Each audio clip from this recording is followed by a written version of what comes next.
sem v središču Kaira, v tej malce bolj mirnejši četrti Zamalek, to je otok sredi reke Nil. Nahajam se zraven vseh teh ključnih mostov, kjer so v zadnjih 2-3 dnevih potekale demonstracije.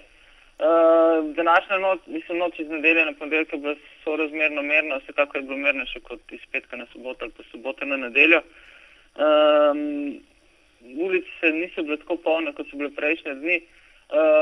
Vsekakor pa je čutiti, da tega mesta preprosto razen ljudi nihče več ne obvladuje. V vseh večjih četrteh so ta oblast je še kar na rokovajih prevzele neke ljudske enote, varnostne enote, ki varujejo svoje četrti. Praktično vsi moški od 16 do 70 let na ulici v svojih četrteh so na nek način oboroženi od sekir, nožev, pušk, pištol do palic, bejzbolskih kijev in palic za golf. Ampak nenavadno je, da kljub vsem tem arzenalu orožja niti približno ne delujejo strašljivo. Gre za ljudje imajo na lici veliko več nasmeškov kot jeze. Gre za neko mešanico ponosa in občutkov časa, ki prihaja. Zdi se, da so vsi že brez najmanjšega dvoma prepričani, da je egiptovski predsednik Hosni Mubarak stvar preteklosti in da so oni tisti, ki zdaj odločajo o svoji prihodnosti.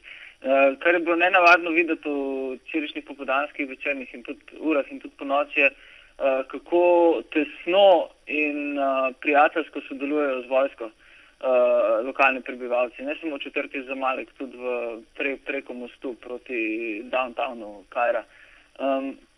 Videl sem kar nekaj prizorov, recimo, ko so na tankih in na oklepnih vozilih vojske so se vozili civilisti z orožjem v rokah in to so prizori, ki se jih spomnimo iz malce bolj, bi rekel, revolucionarnih časov in ponavadi nosijo dobre novice. No. Po drugi strani vsi lokalni predstavniki teh četrti, ki zdaj ščitijo sami sebe nekih mestnih straž, zatrjujejo, da so v neposredni povezavi z častniki egiptovske vojske, ki jim nekako dajejo ukaze, kako varovati svoje četrti, jih zavarovati pred kriminalci, roparji. Dejstvo je, da glaven strah ni več pred policijo, ampak ki se je razpršila v zadnjih dnevih in kljub ukazu Mubarakovom včerajšnjem, da se ne vrnejo na ulice, se to ni zgodilo. Glaven strah je pred več 100 zaporniki in tistimi najbolj zadrgnenimi kriminalci, ki so jih oblasti v zadnjih dnevih spustile na ulice. In te ljudje so oboroženi in so po besedah naših sogovornikov sodelovali v lootingu, v ropanju, pustošenju mesta. Zdaj, če se vrnem na vojsko, se je že praktično postavila na stran ljudstva? To je zelo težko reči. Vojska na nek način je zelo aktivna v svoji pasivnosti.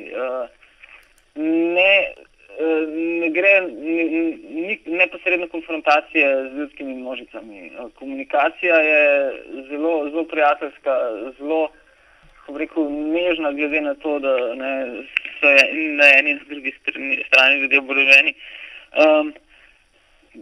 Ni pričakovati konflikta med vojsko in ljudstvom. No?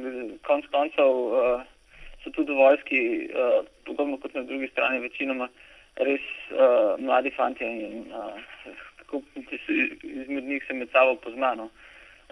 Zdi se mi, da spremljamo neke prizore iz recimo Bukarešte 1989. No? Strah je le podobno, tako je bil tam, da bo nekdo uzurpiral revolucijo, da bo nekdo uzurpiral ljudsko vstajo, da bo nekdo stopil v velike izpraznjene čevlje in niti približno ne bo nosil prave številke. No.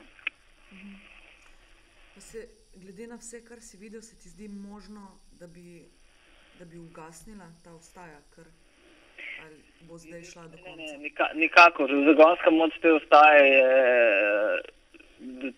kratkoročno nezaustavljiva. No. To ni zgolj, to ni popkulturen moment, razen mogoče za gospoda Albaradaja. To je zgodovinska težnja, to je veliko večjo inertno moč ima kot marsikaj, kar smo v zadnjih, recimo 20 letih lahko videli po arabskem svetu.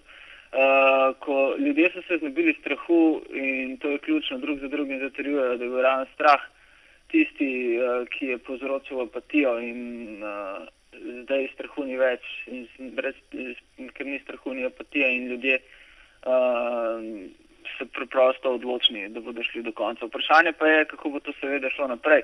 Vsaka množica, revolucionarna množica potrebuje nek, kako bi rekel, liderski moment. In v tem trenutku je ključen problem, da je egiptovska opozicija kot taka neoprijemljiva. Vsi zatrjujejo, da se edina prava opozicija ljudje sami. In brez voditelja ali pa močne skupine ljudi, ki bi stvar potegnila naprej, artikulirala prihodnost, vzpostavila neko platformo, agendo, je zelo težko prevzeti oblast ali pa biti suveren v svojih težnjah.